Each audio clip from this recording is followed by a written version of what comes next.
ಒತ್ತುವರಿಯಾಗಿದ್ದ silicon city ಫುಟ್ಪಾತ್ಗಳನ್ನ GBA clean ಮಾಡ್ತಾ ಇದೆ.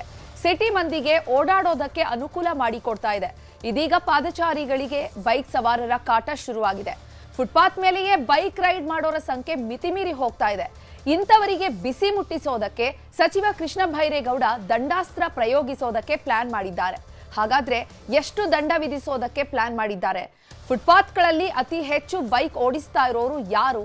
ಈವರೆಗೆ ಎಷ್ಟು ಕೇಸ್ಗಳಾಗಿದೆ? ಇದೆಲ್ಲದರ ಬಗ್ಗೆ ನಮ್ಮ ರಿಪೋರ್ಟರ್ಸ್ ಗ್ರೌಂಡ್ ರಿಪೋರ್ಟ್ ಮಾಡಿದ್ದಾರೆ.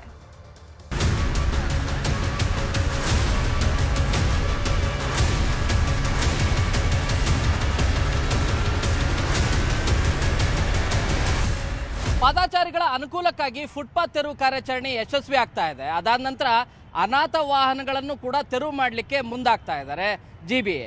ಇದೀಗ ಫುಟ್ಪಾತಲ್ಲಿ ಅಪ್ಪಿ ಬೈಕ್ಗಳಲ್ಲಿ ಏನಾದರೂ ನೀವು ರೈಡ್ ಮಾಡಿದ್ರೆ ನಿಮಗೆ 500 ರೂಪಾಯಿ ದಂಡ ಹಾಕಲಿಕ್ಕೆ ಸಂಚಾರಿ ಪೊಲೀಸರು ಮುಂದಾಗ್ತಾ ಇದ್ರು. ಇನ್ನು ಮುಂದೆ 500 ರೂಪಾಯಿ ಅಲ್ಲ, ಬರೋಬ್ಬರಿ 5,000 ರೂಪಾಯಿ ದಂಡ ಹಾಕಲಿಕ್ಕೆ ಸಿದ್ಧತೆಗಳನ್ನು ಮಾಡ್ಕೊಳ್ತಾ ಇದ್ದಾರೆ. ಈ ಕುರಿತಾದಂಥ ರಿಪೋರ್ಟ್ ಇಲ್ಲಿದೆ.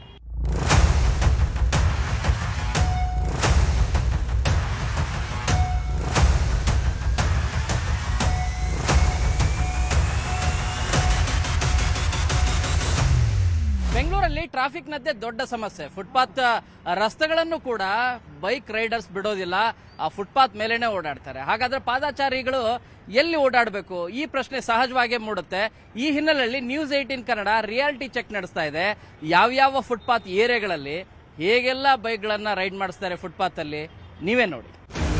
ಬೆಂಗಳೂರಲ್ಲಿ ಟ್ರಾಫಿಕ್ನದ್ದೇ ಬಹಳ ದೊಡ್ಡ ಸಮಸ್ಯೆ. ಇದಕ್ಕೆ ಕಡಿವಾಣ ಹಾಕಲಿಕ್ಕೆ ಸಚಿವ ಕೃಷ್ಣ ಬೈರೇಗೌಡರು ಮಾಡ್ತಿರುವಂಥ ಪ್ರಯೋಗಗಳು ಅದರಲ್ಲೂ ಕೂಡ ಸಾಕಷ್ಟು ಯಶಸ್ವಿ ಆಗ್ತಾ ಇದ್ದಾವೆ. ಪಾದಚಾರಿ ಮಾರ್ಗ ಸುಗಮವಾಗಿ ಇರಬೇಕು, ಬೀದಿ ಬದಿ ವ್ಯಾಪಾರಗಳಿದ್ರೆ ಅವರುಗಳನ್ನ ಸ್ಥಳಾಂತರ ಮಾಡುವಂಥ ಕಾರ್ಯ ಬಹುತೇಕ ಯಶಸ್ವಿ ಆಗ್ತಾ ಇದೆ. ಇದೀಗ ಇದೇ ಫುಟ್ಪಾತಲ್ಲಿ ಬೈಕ್ಗಳಲ್ಲಿ ಪೀಕ್ ಅವರ್ಸ್ ಸಂದರ್ಭದಲ್ಲಂತೂ ಬೆಳಗಿನ 9ರಿಂದ 10:30 ಮತ್ತು ಸಂಜೆ 4:15ಯಿಂದ 7 ಗಂಟೆವರೆಗೂ ಫುಟ್ಪಾತಲ್ಲೂ ಕೂಡ ಇದೇ ರೀತಿಯಾಗಿ ವೆಹಿಕಲ್ಗಳನ್ನು ಮೂವ್ಮೆಂಟ್ ಮಾಡ್ತಾನೆ ಇರ್ತಾರೆ. ಇನ್ಫ್ಯಾಕ್ಟ್ ಕೇವಲ ಬರೀ ಮೂವ್ಮೆಂಟ್ ಮಾತ್ರ ಅಲ್ಲ, ಪಾರ್ಕಿಂಗ್ ಲಾಟ್ ರೀತಿ ಮಾಡ್ಕೊಂಡ್ಬಿಟ್ಟಿರ್ತಾರೆ ಇದೇ ಫುಟ್ಪಾತ್ಗಳನ್ನು. ಸೊ ಇದನ್ನು ಅವಾಯ್ಡ್ ಮಾಡಬೇಕು ಅನ್ನೋ ಕಾರಣಕ್ಕಾಗಿ ಸಚಿವ ಕೃಷ್ಣ ಬೈರೇಗೌಡರು 500 ರೂಪಾಯಿ ಫುಟ್ಪಾತಲ್ಲಿ ಏನಾದರೂ ರೈಡ್ ಮಾಡಿದ್ರೆ ದಂಡ ಹಾಕ್ಲಿಕ್ಕೆ ಇರೋದು ಸಂಚಾರಿ ಪೊಲೀಸರು. ಈಗ ಅದು 500 ರೂಪಾಯಿ ಅಲ್ಲ, ನೀವು 5,000 ರೂಪಾಯಿ ದಂಡ ಹಾಕಿ ಆ ಮೂಲಕ ಆದ್ರೂ ಕೂಡ ಬೈಕ್ ಸವಾರರು ಎಚ್ಚೆತ್ಕೊಳ್ಳಿ ಮತ್ತು ಪಾದಚಾರಿ ಮಾರ್ಗ ಸುಗಮವಾಗಿ ಹೋಗಲಿ. ಯಾಕಂದರೆ ಹಿರಿಯ ನಾಗರಿಕರು ಇರ್ತಾರೆ, ಬೇರೆ ಬೇರೆ ಸಣ್ಣ ಮಕ್ಕಳನ್ನೆಲ್ಲ ಕರ್ಕೊಂಡು ಹೋಗ್ತಾ ಇರ್ತಾರೆ. ಅವರಿಗೆ ತೊಂದರೆ ಆಗಬಾರ್ದು, ಪ್ರಾಣಾಪಾಯ ಆಗಬಾರ್ದು, ಗಾಯಗಳಾಗಬಾರ್ದು ಅನ್ನೋ ಕಾರಣಕ್ಕಾಗಿ, ಜೊತೆಗೆ ಯಾರ್ಯಾರು ಬೈಕ್ ಸವಾರರು ಈ ರೀತಿ ನಿರ್ಲಕ್ಷ್ಯವಾಗಿ ವಾಹನ ಚಾಲನೆ ಮಾಡ್ತಾರೆ ಫುಟ್ಪಾತ್ ರಸ್ತೆಗಳಲ್ಲಿ, ಅವ್ರ ಮೇಲೆ ಕಠಿಣವಾದಂಥ ಕ್ರಮ ಕೈಗೊಳ್ಳಬೇಕು ಅನ್ನೋ ಹಿನ್ನೆಲೆಯಲ್ಲಿ ಮಾಡ್ತಿರುವಂಥ ಈ ಕ್ರಮಕ್ಕೆ ಜನರು ಕೂಡ ಉತ್ತಮವಾದಂಥ ಪ್ರತಿಕ್ರಿಯೆಯನ್ನು ವ್ಯಕ್ತವಾಗ್ತಾ ಇದೆ. ನ್ಯೂಸ್ 18 ಕನ್ನಡ ರಿಯಾಲಿಟಿ ಚೆಕ್ಕಲ್ಲಿ ಗಾಂಧಿನಗರದ ಹಲವು ಏರಿಯಾಗಳಲ್ಲಿ ನಾವು ಚೆಕ್ ಮಾಡಿದಾಗ ನಿಮಗೆ ಕೇವಲ ಫುಟ್ಪಾತಲ್ಲಿ ಬೈಕ್ ರೈಡ್ ಮಾಡೋದು ಮಾತ್ರ ಅಲ್ಲ, ಈಸಿಯಾಗಿ ಫುಟ್ಪಾತ್ಗಳಲ್ಲೇ ವೆಹಿಕಲ್ಗಳನ್ನು ಪಾರ್ಕಿಂಗ್ ಮಾಡ್ತಿರುವಂಥ ದೃಶ್ಯಗಳು ರಿಯಾಲಿಟಿ ಚೆಕ್ಕಲ್ಲಿ ಗೊತ್ತಾಗ್ತಾ ಇದೆ. ಫುಟ್ಪಾತ್ನಲ್ಲಿ ಖಂಡಿತ ಯಾವುದೇ ಗಾಡಿಗಳು ಹೋಗಬಾರ್ದು. ಹಿರಿಯ ನಾಗರಿಕರಿರ್ಬೋದು, ಮಕ್ಕಳಿಗಿರ್ಬೋದು, ಬಹಳಷ್ಟು ಜನರಿಗೆ ಫುಟ್ಪಾತು ಫ್ರೀಯಾಗಿರಬೇಕು, ಅದು ಅಗತ್ಯತೆಯೂ ಕೂಡ ಇದೆ. ಹೀಗಿದ್ದರೂ ಕೆಲವೊಂದು ವಿಶೇಷವಾಗಿ ಇಲೆಕ್ಟ್ರಿಕಲ್ ಗಾಡಿಗಳು, ಇವತ್ತು ಬಹಳಷ್ಟು ಇಲೆಕ್ಟ್ರಿಕಲ್ ಗಾಡಿಗಳು ಬಂದಿದೆ, ಸಣ್ಣ ಗಾಡಿಗಳು. ಇವರು ತಮ್ಮ ಎಮರ್ಜೆನ್ಸಿಗೋಸ್ಕರ ಫುಟ್ಪಾತನ್ನು ಉಪಯೋಗಿಸ್ತಾರೆ.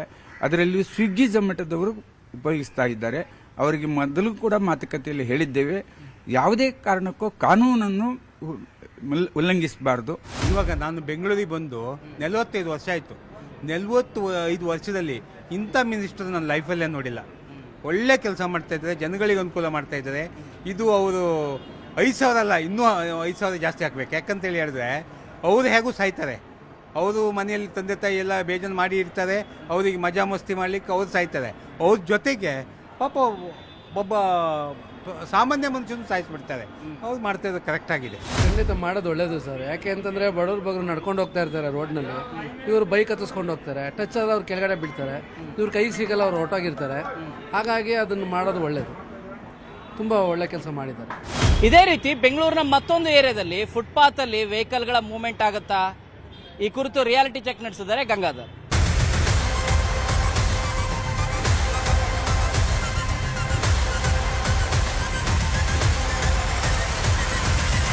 ಬೆಂಗಳೂರಿನಲ್ಲಿ ಪಾದಚಾರಿ ಮಾರ್ಗದ ಅಪಘಾತಗಳನ್ನು ತಡೆಯಲು ಜಿಬಿಎ ಸಚಿವರಾಗಿರುವಂತಹ ಕೃಷ್ಣ ಬೈರೇಗೌಡರು ಹೊಸ ಪ್ರಯತ್ನಗಳನ್ನ ಮಾಡ್ತಿದ್ದಾರೆ. ಈಗಾಗಲೇ ನಗರದಲ್ಲಿ ಒತ್ತುವರಿ ತೆರವು ಕಾರ್ಯ ಕೂಡ ನಡೀತಾ ಇರುವಂತದ್ದು. ಇದರ ನಡುವೆ ಫುಟ್ಪಾತ್ ಮೇಲೆ ವೆಹಿಕಲ್ಸ್ ಅನ್ನ ಓಡಾಡಿಸಿದ್ರೆ ಆ ದಂಡದ ಮೊತ್ತವನ್ನು ಕೂಡ ಹೆಚ್ಚು ಮಾಡ್ತೀವಿ ಅಂತ ಎಚ್ಚರಿಕೆಯನ್ನ ಕೂಡ ನೀಡಿದ್ದಾರೆ. ಈ ನಡುವೆ ಸುಬ್ಬಯ್ಯ ಸರ್ಕಲ್ ನಲ್ಲಿ ರಿಯಾಲಿಟಿ ಚೆಕ್ ಕೂಡ ನಡೆಸಿದ್ದು ಅಲ್ಲಿನ ವ್ಯವಸ್ಥೆ ಹೇಗಿದೆ ಅಂತ ಹೇಳ್ತೀವಿ ನೋಡಿ. ಎಸ್, ನಾವು ನಗರದ ಪ್ರಮುಖ ಜಂಕ್ಷನ್ ಆಗಿರೋ ಸುಬ್ಬಯ್ಯ ಸರ್ಕಲ್ ಮಾರ್ಗದಲ್ಲಿದ್ವಿ. ಈ ರಸ್ತೆಯು Richmond road, double road, SR ನಗರಕ್ಕೆ ಸಂಪರ್ಕ ಕಲ್ಪಿಸುತ್ತೆ. ಇಲ್ಲಿ ಸದಾ ಹೆಚ್ಚು ಟ್ರಾಫಿಕ್ ಜಾಮ್ ಇರುತ್ತೆ. ಈ ನಡುವೆ ಫುಟ್ಪಾತ್ ಮೇಲೆ ಬೈಕ್ಗಳ ಓಡಾಟವೇ ಹೆಚ್ಚು. ನಾವು 1 ಗಂಟೆಯ ಅವಧಿಯಲ್ಲಿ ಫುಟ್ಪಾತ್ ಮಾರ್ಗ ಗಮನಿಸಿದಾಗ ಹೆಚ್ಚು ಎಲೆಕ್ಟ್ರಿಕ್ ಬೈಕ್ಗಳನ್ನೇ ಮನಬಂದಂತೆ ಯುವಕರು ಫುಟ್ಪಾತ್ ಮೇಲೆ ಓಡಿಸ್ತಿದ್ರು. ಎಲ್ಲ ಬಹುತೇಕರು ಉತ್ತರ ಭಾರತ ಮೂಲದ ಯುವಕರೇ ಆಗಿದ್ದಾರೆ. ಫಟ್ ಅಂತ ಕ್ಯಾಮ್ರಾ ಇಟ್ಟು ಪ್ರಶ್ನೆ ಮಾಡಿದ್ರೆ ಅವರಿಂದ ಉತ್ತರನೇ ಇಲ್ಲ. ಕೆಲವರಂತೂ ಕ್ಯಾಮ್ರಾ ನೋಡಿ ಫುಟ್ಪಾತ್ ಮೇಲೆ ಬರ್ತಿದ್ದು ಥಟ್ ಅಂತ ಅಲ್ಲೇ ಸ್ಪೀಡಾಗಿ ಇಳಿಸಿ ಜೋರಾಗಿ ಹೋಗ್ತಿದ್ರು. ಹೆಚ್ಚಾಗಿ ಸ್ವಿಗ್ಗಿ, ಝೊಮ್ಯಾಟೊ ಫುಡ್ ಡೆಲಿವರಿ ಮಾಡುವಂತ ಯುವಕರೇ ಇದ್ದಾರೆ. ಅವರಿಗೆ ರೂಲ್ಸ್ ಮತ್ತೆ ದಂಡದ ವಿಚಾರ ಏನೂ ಗೊತ್ತಿಲ್ಲ. ಇದು ದಿನನಿತ್ಯದ ಪರಿಸ್ಥಿತಿಯಾಗಿದೆ ಈ ರಸ್ತೆಯಲ್ಲಿ. ಇನ್ನು ಬೈಕ್ ಕೆಲ ಸವಾರರು ದಂಡದ ಮೊತ್ತ ಹೆಚ್ಚಳದ ಬಗ್ಗೆ ಶ್ಲಾಘನೆ ವ್ಯಕ್ತಪಡಿಸಿದ್ದಾರೆ. 10 ನಿಮಿಷ ಲೇಟ್ ಆದರೆ ಪರವಾಗಿಲ್ಲ, ಆದರೆ ಪಾದಚಾರಿಗಳಿಗೆ ತೊಂದರೆ ಕೊಡಬಾರ್ದು ಅಂತ ಇದು ದಂಡದ ವಿಚಾರವಾಗಿ ಎಲ್ಲರಿಗೂ ಪಾಠ ಆಗಬೇಕಿದೆ ಅಂತ ಕೆಲ ಸ್ಥಳೀಯರು ಮತ್ತೆ ಬೈಕ್ ಸವಾರರು ಹೇಳ್ತಿದ್ದಾರೆ. ಒಂದು 10 ನಿಮಿಷ ಲೇಟ್ ಆಗೋದ್ರೆ ಏನೂ ಆಗಲ್ಲ, ಏನು ದೇಶಕ್ಕೇನು ಇದಾಗ್ಬಿಡಲ್ಲ, ಅವ್ರ ಮನೆಗೂ ಒಂದು ಸೇಫಾಗಿ ಹೋಗ್ಬೋದು.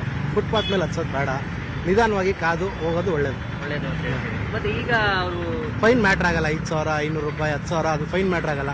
ಅವ್ರಿಗೂ ಒಳ್ಳೇದು, ಈ ನಾಡಿಗೂ ಒಳ್ಳೇದು, ಈ ಬೇರೆಯವ್ರಿಗೂ ತೊಂದರೆ ಆಗಲ್ಲ. ಪಾಠ ಕಲೀಲಿ ಬಿಡಿ ಸರ್. 10,000 ರೂಪಾಯಿ ಮಾಡಲಿ, ಒಳ್ಳೇದೇ ಅಂತ ಹೇಳಿ. ಒಳ್ಳೇದೇ. ಫುಟ್ಪಾತ್ ಅಲ್ಲಿ ಗಾಡಿ ಓಡಿಸಿದ್ರೆ ತಪ್ಪ ಸರಿ ಅನ್ನೋದ್ರ ಬಗ್ಗೆ ಈಗ ಫೈನ್ 500 ಇಂದ 5,000 ಮಾಡಿದ್ದಾರೆ. ಹಿಂದಿ ಕನ್ನಡ ನಹಿ तुम्हारा गाँव क्या? बिहार हो ना. रूल्स ಗೊತ್ತಿಲ್ಲ, ಬೆಂಗಳೂರು ರೂಲ್ಸ್ ಗೊತ್ತಿಲ್ಲ. ಬೆಂಗಳೂರು ರೂಲ್ಸ್ ನಹಿ, ಟ್ರಾಫಿಕ್ ರೂಲ್ಸ್ ನಹಿ. ರೋಡ್ನಲ್ಲಿ ಹೋಗ್ಬೇಕು, ಫುಟ್ಪಾತ್ನಲ್ಲಿ ಹೋಗ್ಬೋದು, ಜನ ಓಡಾಡ್ಬೋದು, ತೊಂದರೆ ಇಲ್ಲ. 2 ವೀಲರ್ ಎಲ್ಲ ಅದ್ಮೇಲೆ ಓಡಾಡ್ತಾರೆ, ತಪ್ಪು ಸರ್ ಅದು. ಸ್ವಿಗ್ಗಿ, ಝೊಮ್ಯಾಟೊದವರು ಜಾಸ್ತಿ ಹುಡುಗರು ನಾರ್ತ್ ಇಂಡಿಯಾದವರು ಅಂತ ಮಾಡ್ತಾರೆ, ಅವರೇ ಓಡಾಡೋದು ಮಾಡ್ತಾರೆ. ಹಿಂದಿ ಅವರೇ ಜಾಸ್ತಿ ಓಡಾಡ್ತಾರೆ, ಬೆಂಗಳೂರು ಹಿಂದಿ ಅವರು ಎಲ್ಲ ಜಾಸ್ತಿ ಅವರು ಓಡಾಡ್ತಾರೆ. ತಪ್ಪು ಜಾಸ್ತಿ ಮಾಡೋದು ಒಳ್ಳೇದಾದ ತಿರ್ಗಾ ಓಡಾಡಲ್ಲ. ನೋಡಿದ್ರಲ್ಲ. ಇನ್ನು ಪಾದಚಾರಿ ಮಾರ್ಗದ ವಿಚಾರವಾಗಿ ಸರ್ಕಾರ ತೆಗೆದುಕೊಂಡ ಕಠಿಣ ನಿರ್ಣಯದ ಬಗ್ಗೆ ನಮ್ಮ ಹಂಸ ಹೇಳ್ತಾರೆ ನೋಡಿ. ಪಾದಚಾರಿಗಳ ಸುರಕ್ಷತೆಗೆ ಸರ್ಕಾರ ಹೊಸ ಹೆಜ್ಜೆಯನ್ನ ಇಟ್ಟಿದೆ. ಅದೇನಪ್ಪ ಅಂತ ಹೇಳಿದ್ರೆ, ಇಷ್ಟು ದಿನ ಜಿಬಿ ಅಧಿಕಾರಿಗಳು ಪಾದಚಾರಿ ಮಾರ್ಗಗಳಲ್ಲಿದ್ದಂತಹ ಮಳಿಗೆಗಳನ್ನ ತೆರವು ಮಾಡಿದ್ರು, ಅಲ್ಲಿ ಒಂದು ಜನ ಓಡಾಡೋದಕ್ಕೆ ಸ್ಪೇಸ್ ಅನ್ನ ಕೂಡ ಮಾಡಿಕೊಟ್ರು. ಆದ್ರೆ ಈಗ ಆಗ್ತಿರೋದಪ್ಪ ಏನಂತ ಹೇಳಿದ್ರೆ, ಅಲ್ಲಿ ಜನರು ಓಡೋ ಬದಲು ವೆಹಿಕಲ್ಸ್ಗಳು ಓಡಾಟ ಶುರುವಾಗಿದೆ. ಸೊ ಇದ್ರ ಬಗ್ಗೆ ಅನೇಕ ದೂರುಗಳು ಸಚಿವ ಕೃಷ್ಣ ಬೈರೇಗೌಡರಿಗೂ ಕೂಡ ಹೋಗ್ತಿದೆ. ಸೊ ಹೀಗಾಗಿ ಇದಕ್ಕೆ ಕಡಿವಾಣ ಹಾಕಬೇಕು ಅನ್ನುವಂತಹ ನಿಟ್ಟಿನಲ್ಲಿ ಹೊಸ ನಿರ್ಧಾರಕ್ಕೆ ಮುಂದಾಗಿದ್ದಾರೆ. ಸೊ ಅದೇನಂತ ಹೇಳಿದ್ರೆ, 500 ರೂಪಾಯಿ ಇದ್ದಂತಹ ಫೈನ್ ಈ ಹಿಂದೆನೂ ಕೂಡ ಈ ರೂಲ್ಸ್ ಜಾರಿಯಲ್ಲಿ ಇತ್ತು. ಯಾರು ಕೂಡ ವಾಹನ ಸವಾರರು ಫುಟ್ಪಾತ್ಗಳ ಮೇಲೆ ಓಡಾಡಬಾರ್ದು ಅಂತ. ಸೊ ಈಗ ಆ ಫೈನ್ ಅನ್ನ ಹೆಚ್ಚಳ ಅಂದ್ರೆ 5,000ಕ್ಕೆ ಮಾಡೋದಕ್ಕೆ ಮುಂದಾಗಿರೋದ್ರಿಂದ ಜನರು ಅಂದ್ರೆ ಪಾದಚಾರಿಗಳು ಏನೆಲ್ಲ ಓಡಾಡ್ತಾರೆ ಅವರು ತುಂಬಾನೇ ಸಂತಸವನ್ನ ವ್ಯಕ್ತಪಡಿಸಿದ್ದಾರೆ. ಈ ಒಂದು ಹೊಸ ರೂಲ್ಸ್ ಜಾರಿ ಮಾಡೋದಕ್ಕೆ ಏನ್ ಮುಂದಾಗಿರುವಂತಹ ಸರ್ಕಾರ ಇದು ಉತ್ತಮ ಕೆಲಸವನ್ನ ಮಾಡ್ತಿದೆ. ಯಾಕಂತ ಹೇಳಿದ್ರೆ ಅನೇಕ ಬಾರಿ ಪಾದಚಾರಿಗಳು ರಸ್ತೆಯಲ್ಲಿ ಓಡುವಂತಹ ಸಂದರ್ಭದಲ್ಲಿ ಗೊತ್ತಿಲ್ಲದೆ ವೆಹಿಕಲ್ಸ್ಗಳು ನುಗ್ಬಿಡುತ್ತವೆ. ಸೊ ಇಂತಹ ವೇಳೆ ಆಕ್ಸಿಡೆಂಟ್ಗಳು ಕೂಡ ಹೆಚ್ಚಾಗುವಂತಹ ಸಂದರ್ಭಗಳು ಇರುತ್ತೆ. ಸೊ ಇದರಲ್ಲಿ ಯಾರ್ದು ತಪ್ಪು ಯಾರ್ದು ಸರಿ ಅನ್ನುವಂತಹದ್ದನ್ನ ನಾವು ತಿಳ್ಕೊಳ್ಳೋದಕ್ಕೆ ಹೋದ್ರೆ ತುಂಬಾನೇ ತೊಂದರೆಗಳು ಕೂಡ ಉಂಟಾಗುತ್ತೆ.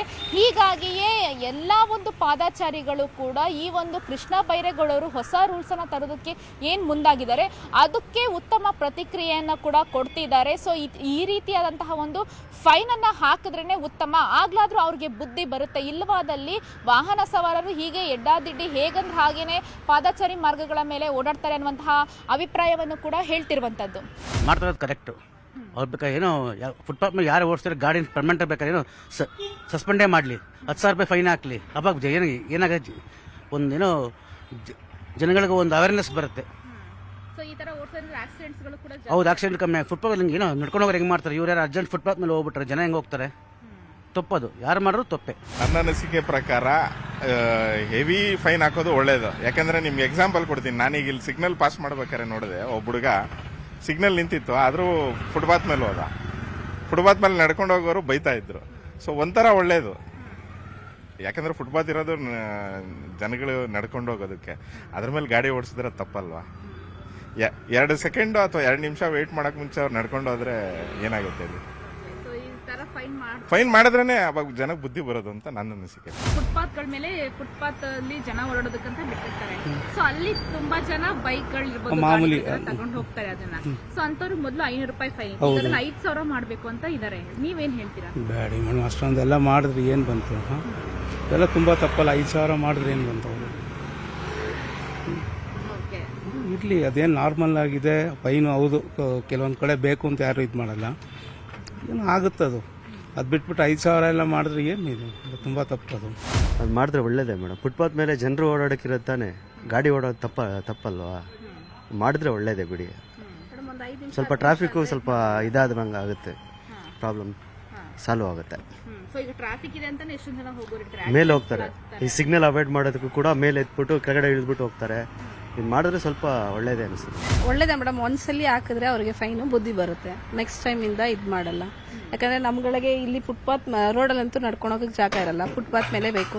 ಈಗ ದುಡಿಯೋರ್ಗೆ ಏನೋ ಪರವಾಗಿಲ್ಲ, ಅಡ್ಜಸ್ಟ್ ಮಾಡ್ಕೊಂಡು ಅವ್ರು ಹೊಟ್ಟೆಪಾಡು ಅವ್ರು ದುಡಿತಾ ಇರ್ತಾರೆ. ಈ ವೆಹಿಕಲ್ಗಳು ಅಲ್ಲಿ ನಿಂತ್ಕೊಂಡ್ಬಿಟ್ರೆ ಜನಸಾಮಾನ್ಯರು ಓಡಾಡಕ್ಕೆ ಅದೊಂದೇ ಇರೋದು. ರೋಡ್ ಮೇಲೆ ದಾಟಕ್ಕೂ ಆಗಲ್ಲ, ಬಸ್ಗಳು ಬಿಡುತ್ತೆ, ಸಿಗ್ನಲ್ ಇರುತ್ತೆ, ಜಂಪ್ ಮಾಡೋಕ್ಕಾಗಲ್ಲ, ಅರ್ಜೆಂಟ್ ಇರುತ್ತಾರೆ, ಹೋಗೋದಕ್ಕೆ ಫುಟ್ಪಾತ್ ಒಂದೇ ಇರೋದು. ಅವ್ರು ಮಾಡಿದ್ರೆ ಸ್ವಲ್ಪ ಫೈನ್ ಹಾಕಿದ್ರೆ ಸ್ವಲ್ಪ ಬುದ್ಧಿ ಬರುತ್ತೆ.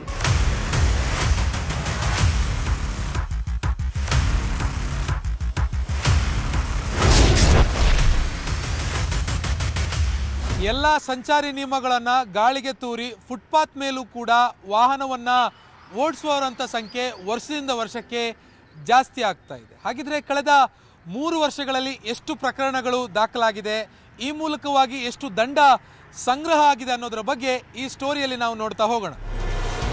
ಫುಟ್ಪಾತ್ ಮೇಲೆ ದ್ವಿಚಕ್ರ ಚಲಾಯಿಸುವವರ ಸಂಖ್ಯೆ ವರ್ಷದಿಂದ ವರ್ಷಕ್ಕೆ ಹೆಚ್ಚಳ ಆಗ್ತಾ ಇದೆ. ಸಂಚಾರಿ ನಿಯಮ ಲೆಕ್ಕಕ್ಕೆ ಇಲ್ಲದೆ ದ್ವಿಚಕ್ರ ಸವಾರರು ನಗರದಲ್ಲಿ ಪುಂಡಾಟವನ್ನು ಮೆರೀತಾ ಇದ್ದಾರೆ. ಕಳೆದ 3 ವರ್ಷದಲ್ಲಿ ಈ ಸಂಬಂಧ ಎಷ್ಟು ಪ್ರಕರಣಗಳು ಮತ್ತು ಎಷ್ಟು ದಂಡಗಳು ವಸೂಲಾಗಿದೆ ಅನ್ನುವಂಥದ್ದನ್ನು ನೋಡೋದಾದರೆ 2023-24ನೇ ಸಾಲಿನಲ್ಲಿ ನಗರದಲ್ಲಿ 9,547 ಪ್ರಕರಣಗಳು ದಾಖಲಾಗಿದೆ. 24-25ನೇ ಸಾಲಿನಲ್ಲಿ 17,000 ಪ್ರಕರಣಗಳು ದಾಖಲಾಗಿದೆ. 2025-26ರ ಈವರೆಗೆ ಒಟ್ಟು 12,032 ಪ್ರಕರಣಗಳು ಫುಟ್ಪಾತ್ ಮೇಲೆ ವಾಹನ ಅಂದರೆ ದ್ವಿಚಕ್ರ ವಾಹನ ಚಲಾಯಿಸುವ ಪ್ರಕರಣಗಳು ದಾಖಲಾಗಿದೆ. ಒಟ್ಟು 3 ವರ್ಷದಲ್ಲಿ 38,579 ಪ್ರಕರಣಗಳು ಈ ರೀತಿಯಾಗಿ ಪತ್ತೆಯಾಗಿದೆ. ಇದರಲ್ಲಿ ಪ್ರತಿ ಪ್ರಕರಣಕ್ಕೆ ತಲಾ 500 ರೂಪಾಯಿ ದಂಡದಂತೆ ಈವರೆಗೆ 1,82,89,500 ರೂಪಾಯಿ ದಂಡ ಸಂಗ್ರಹ ಮಾಡಲಾಗಿದೆ. ಪ್ರಕರಣಗಳ ಸಂಖ್ಯೆ ವರ್ಷದಿಂದ ವರ್ಷಕ್ಕೆ ಈ ರೀತಿಯಾಗಿ ಏರಿಕೆಯೇ ಆಗ್ತಾ ಇದೆ. ಸೊ ಹೀಗಾಗಿ ದಂಡದ ಪ್ರಮಾಣ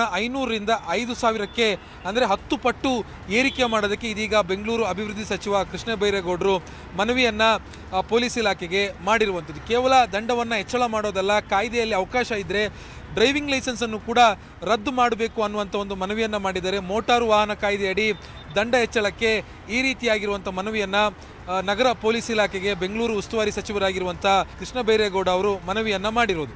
ಖಂಡಿತವಾಗ್ಲೂ 500 ರೂಪಾಯಿಂದ 5,000 ರೂಪಾಯಿಗೂ ದಂಡ ಹಾಕಿ ಜೊತೆಗೆ ಗಾಡಿನ ಇಮಿಡಿಯೇಟ್ಲಿ ಸೀಸ್ ಮಾಡಿಬಿಡಿ.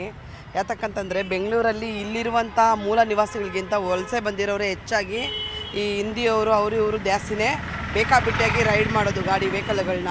ಅವ್ರು ಯಾವುದೇ ಥರ ದಾಖಲೆಗಳಿರೋದಿಲ್ಲ, ಎಲ್ಲ ಬಾಡಿಗೆ ಗಾಡಿಗಳು ತೊಗೊಂಡಿರ್ತಾರೆ, ಈ ಬೇರೆ ಎಲೆಕ್ಟ್ರಿಕಲ್ ವೆಹಿಕಲ್ಸ್ ಈ ಥರ ಎಲ್ಲ ಇರುತ್ತೆ. ಅದರಿಂದ ಸಾರ್ವಜನಿಕರಿಗೂ ತೊಂದರೆ, ಸರ್ಕಾರಕ್ಕೂ ಒಂದು ಕೆಟ್ಟ ಹೆಸರು. ಮಾಡ್ತಾ ಇರೋ ತಪ್ಪೆ, ಬಟ್ ಫುಟ್ಪಾತ್ ಕ್ಲೀನಾಗಿ ಮೇಂಟೈನ್ ಮಾಡೋದು ಸರ್ಕಾರದ ಹೊಣೆ ಅಂತ ನನಗನ್ಸುತ್ತೆ. ಅದು ಅವ್ರು ಮೇಂಟೈನ್ ಮಾಡಿದ್ರು 4 ದಿವಸ ಆಮೇಲೆ ನೆಕ್ಸ್ಟ್ ಏನಾಗ್ತದೆ ಅಂತ ಬಂದು ನೋಡಲ್ಲ. ಈಗ 500 ರೂಪಾಯಿ ದಂಡ ಇದೆ ಫುಟ್ಪಾತ್ ಮೇಲೆ ಸ್ಕೂಟರ್ ಓಡಿಸಿದ್ರೆ, ಈಗ 5,000 ರೂಪಾಯಿ ಮಾಡಬೇಕು ಅಂತಿದ್ದಾರೆ. ಹೌದು, ಸರಿನಾ? ಅದು 5,000 ರೂಪಾಯಿ ಮಾಡ್ಬೋದಾ? 5,000 ರೂಪಾಯಿ ಮಾಡ್ಬೋದು, ಬಟ್ ಅದನ್ನು ಫುಟ್ಪಾತ್ ಮೇಂಟೆನೆನ್ಸ್ಗೆ ಉಪಯೋಗಿಸಿದ್ರೆ ಪರವಾಗಿಲ್ಲ. ಸುಮ್ಮನೆ ಅವರವರು ತಿನ್ನೋದಕ್ಕೆ ಉಪಯೋಗಿಸ್ತಾ ಇದ್ದಾರೆ, ಅದೇ ದೊಡ್ಡ ವಿಷಯ. ಬೇಡ 10,000 ಮಾಡಿ, ಬುದ್ಧಿ ಬರುತ್ತೆ. ಈ ಕೈ ಗಾಡಿಯವರೆಲ್ಲ ಎತ್ತಿ, ಬೆಂಗಳೂರು ಶುದ್ಧವಾಗಿರಬೇಕು, ಕ್ಲೀನಾಗಿರಬೇಕು. ಇವರೆಲ್ಲ ಮಿನಿಸ್ಟ್ರುಗಳು ಫಾರಿನ್ಗೆ ಹೋಗ್ತಾರಲ್ಲ, ಫಾರಿನ್ ಮಾಡ್ತೀನಿ ಅಂತಾರೆ. ಎಲ್ಲಿ ಫಾರಿನ್ ಮಾಡೋದು? ಫಾರಿನ್ ಆಗಲ್ಲ. ಇದು ಸಿಟಿ ಮಾರ್ಕೆಟ್ ಒಂದು ಸ್ವಲ್ಪ ಚೆನ್ನಾಗಿ ಮಾಡವ್ರೆ, ತಿರ್ಗಾ ಎಲ್ಲ ಅದೇ ಹಳೆ ರಾಗನೇ. ಅದಕ್ಕೆ ಸಿಸ್ಟಮ್ ಮಾಡಬೇಕು. ಯಾರ್ಯಾರು ರೂಲ್ ಬ್ರೇಕ್ ಮಾಡ್ತಾರೆ ಅವ್ರಿಗೆ ಡಬಲ್ ದಿ ಪೆನಾಲ್ಟಿ. ಇವಾಗ 1,000 ಮಾಡ್ತೀರಾ, ಯಾಕೆ 1,000 ಮಾಡ್ತೀರಾ? 5,000 ಯಾಕೆ ಮಾಡ್ತೀರಾ? 10,000 ಮಾಡಿ ಒಂದು ಸಾರಿ, ನೆಕ್ಸ್ಟ್ ಟೈಮ್ ಅವನು ಹೋಗಲ್ಲ. ಮಾಡಿ ಅದೇ ಥರ. ಒಳ್ಳೆಯದಾಗುತ್ತೆ. ಫುಟ್ಪಾತ್ ಮೇಲಿನ ಸಂಚಾರಕ್ಕೆ ಕಡಿವಾಣ ಬೀಳಬೇಕಾಗಿರೋದು ಈಗಿನ ತುರ್ತು. ಆದರೆ ದಂಡ ಹೆಚ್ಚಿಸುವ ಮೂಲಕವಾದರೂ ಇದಕ್ಕೆ ಕಡಿವಾಣ ಹಾಕೋದಕ್ಕೆ ಪೊಲೀಸ್ ಇಲಾಖೆಗೆ ಸಾಧ್ಯ ಆಗುತ್ತಾ ಅನ್ನುವಂಥದ್ದು ಈಗಿರುವಂಥ ಪ್ರಶ್ನೆ. ಸಾರ್ವಜನಿಕರು ಹೇಗಾದರೂ ಮಾಡಿ ಎಷ್ಟಾದರೂ ದಂಡ ಹಾಕಿ ಫುಟ್ಪಾತ್ ಮೇಲೆ ಪಾದಾಚಾರಿಗಳು ಮಾತ್ರ ಓಡಾಡಬೇಕು, ವಾಹನಗಳನ್ನು ಓಡಾಟಕ್ಕೆ ಅವಕಾಶ ಮಾಡಿಕೊಡಬಾರ್ದು ಅನ್ನುವಂಥ ಒಂದು ಮನವಿಯನ್ನು ಕೂಡ ಸಲ್ಲಿಸ್ತಾ ಇದ್ದಾರೆ. ಬೆಂಗಳೂರಿನಿಂದ ಕ್ಯಾಮರಾ ಪರ್ಸನ್ ಕೊಂಡಯ್ಯ ಜೊತೆ ಆಶಿಕ್ ಮುಲ್ಕಿ, ನ್ಯೂಸ್ 8.